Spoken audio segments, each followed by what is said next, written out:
just with that first glance here. We like to think we know best, but do we?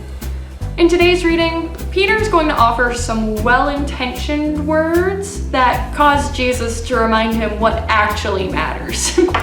Jarod and Pastor Michael will talk about it some more.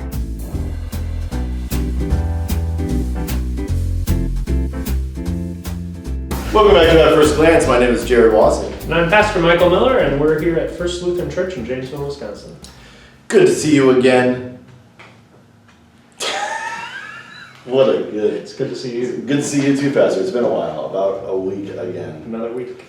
It goes quickly. It does. It goes very quickly. It's felt like only a couple hours.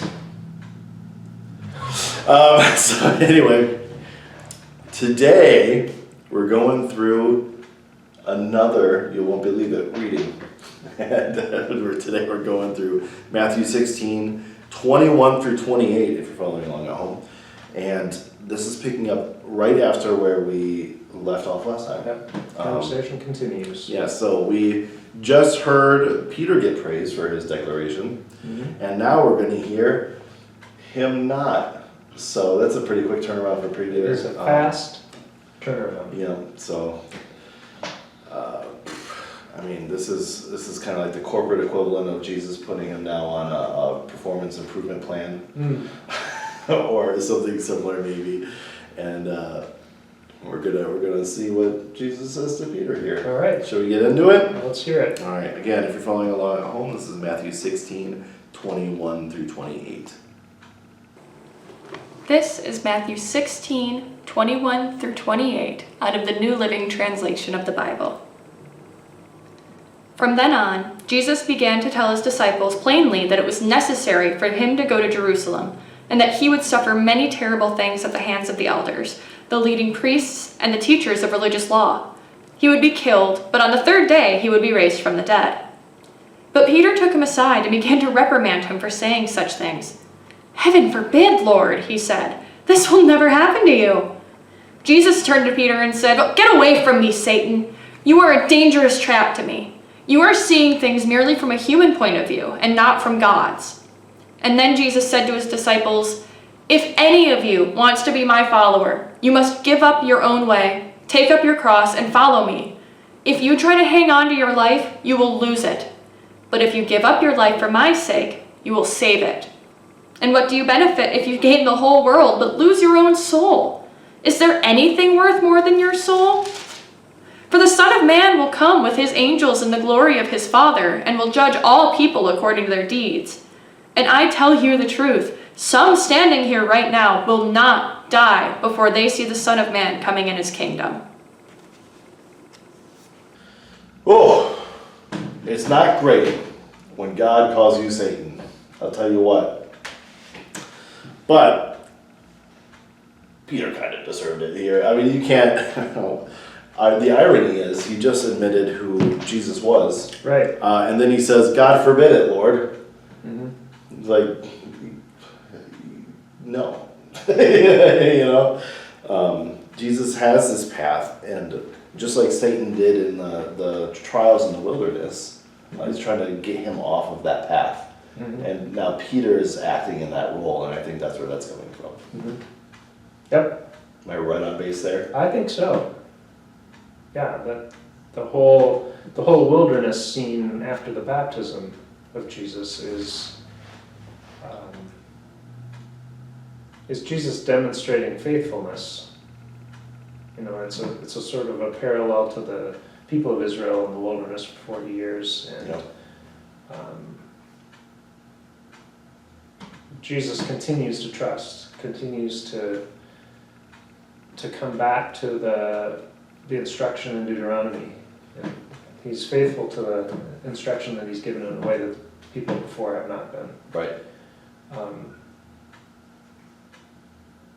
So that temptation to stumble and to go off track is what he's naming here. I mean, the challenge is that he's laid out the path clearly. He's going to go to Jerusalem. He's going to undergo suffering at the hands of the people that he's been warning the disciples to beware of their teaching. there's this conflict, and that conflict is going to lead to him being killed, and on the third day be raised. Right. He gives it very clearly here. I was amazed when I read this. Yeah, it's laid out, but it's not what they expected. Right. As we named last week, that vision of the king who would come was a vision of restoring the political good fortunes of Israel. Right. And again, I think having read through the prophets recently, you get the sense that cycle of one nation or empire overcoming the next,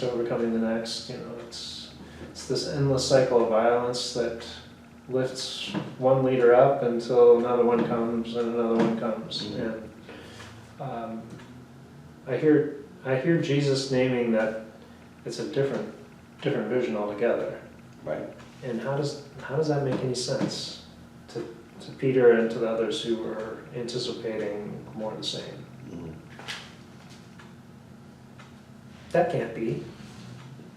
You're supposed to conquer. Right. I think they're still at this point expecting that military leader who's gonna win. Mm-hmm. And we know that he does win. It just doesn't look like how they would like it to look like, or how they imagine it at this Mm-hmm. point. Mm-hmm.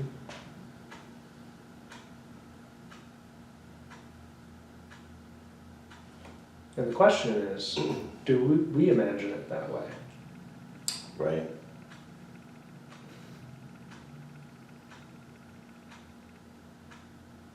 I mean, we were talking last week about how the question that Jesus gives to the disciples, who do you say that I am, is actually directed through them to the reader. Who do I say that Jesus is? Mm-hmm. And can I accept what he's telling me now about his path and the call to deny myself and to let go of clinging to my life or saving my life? Mm-hmm. That's hard. Yeah, incredibly. I think there's only been a few people in history that have actually managed to do it, Mm-hmm. at least in this life. Mm-hmm. But this is a difficult teaching, absolutely. Well, it'll profit them if they gain the whole world but forfeit their life. You get everything and then you die. It doesn't really benefit you at all, does it? Mm-hmm. Mm-hmm. What will they give in return for their life? Another question. Mm-hmm. That's like the preacher in Ecclesiastes. Everything's a puff of air. Just like you work all your life to achieve everything, and then what? And then it's gone. Yeah. Yeah, absolutely. That guy, he knew what he was talking about. Mm-hmm. For the Son of Man is to come with his angels in the glory of his Father, and then he will repay everyone for what has been done. That is kind of scary too, Mm-hmm. knowing what I've done. Right? Truly, I tell you, there are some standing here who will not taste death before they see the Son of Man coming in his kingdom. Is it alluding to anything? Well, if he's right about that there's some standing there who won't die before they see him coming in his kingdom,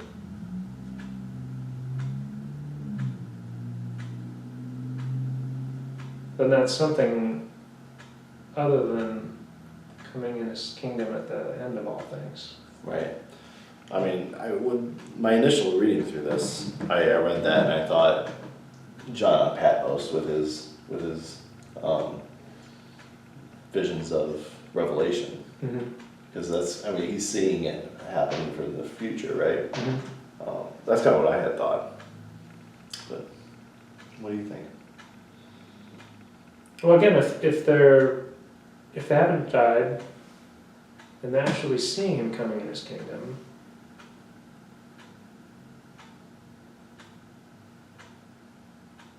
maybe the cross is that?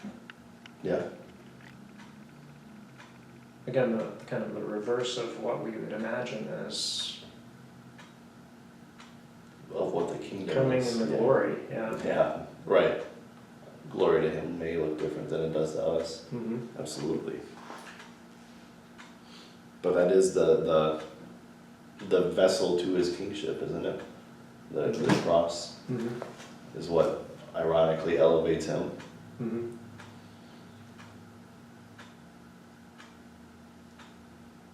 Yeah, I mean,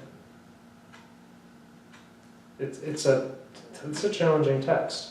It is. Like, what is the intention here? And what's the time frame? I think that's what they want to know too. I think they ask about that a few times coming up, but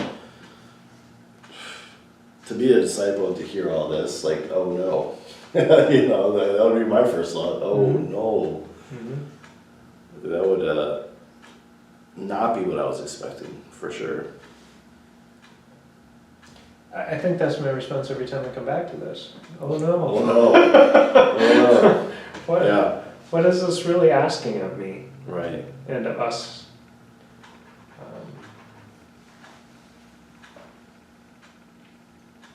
What does it mean to live with that kind of trust in a world that continues to be dangerous to that kind of vulnerability? Absolutely. Yeah.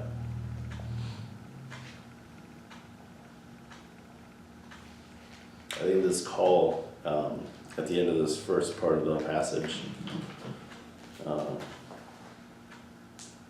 for you are setting your mind not on divine things but on human things.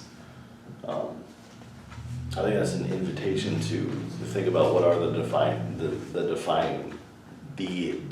things that are going on that maybe we're not looking at in the right light. Mm-hmm. I think that's another call from this reading. Mm-hmm.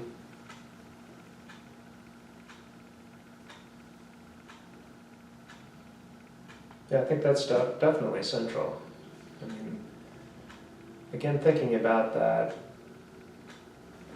that cycle of, the ambitions that lead somebody to rise up, and then someone else rises up after that. It's just this endless seeking to grasp for wealth and power and legacy and status. That is the human viewpoint. That's the goal that we keep striving after, and Jesus is doing the opposite. He's letting it all go. Right. He's releasing in trust that life comes even through death. That he'll be killed and on the third day be raised.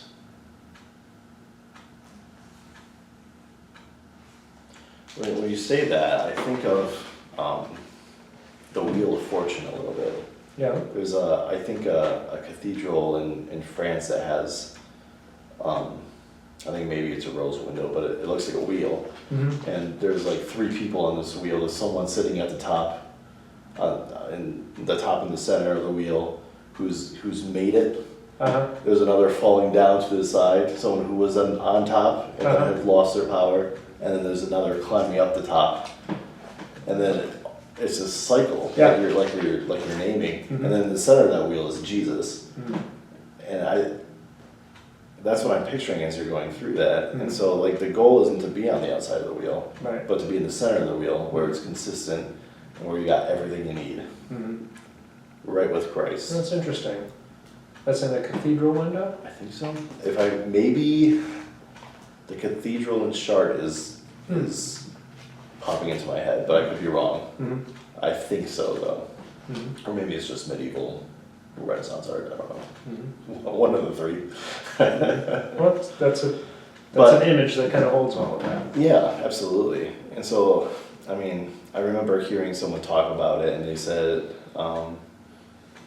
these are all people playing the power game, and it's inevitable that you're gonna, if you have power, that you're gonna fall out from that power, Mm-hmm. or that if you get power, like many people are trying to get power, and if you make it on top, you will fall back down, Mhm. that type of thing. So, Mm-hmm. yeah. So the place to be is not that pursuit of power, but the centrality of Christ is the goal. Mm-hmm. If that makes sense. Yeah, and it just takes a completely different mindset. Yeah, absolutely.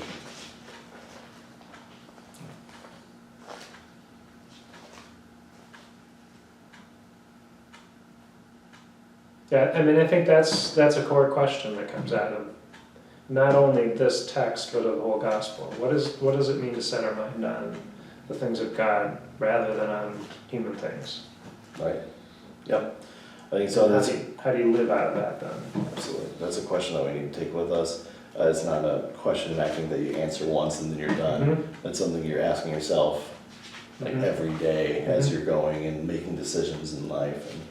And where is Christ in this? Mhm. Is as I'm doing this, is it because I'm centered on Christ, or is it for some other reason? Mhm. Yeah. That's good. That's a good thing to have with us. Yeah, I mean, I think you're right. There's some questions that we ask in order to get answers. And there are other questions that, by asking them, continue to shape us. Absolutely. And this is one of those. Absolutely. Yeah. So I invite you, dear listener, you're my favorite listener. I invite you to take this with you as you're making decisions, to ask yourself, where's Christ in this? And how can it ground you?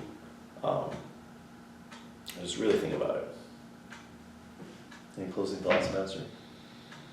No, I think that's a good one. Where are you setting your mind today as you're making your decisions, as you're making your plans?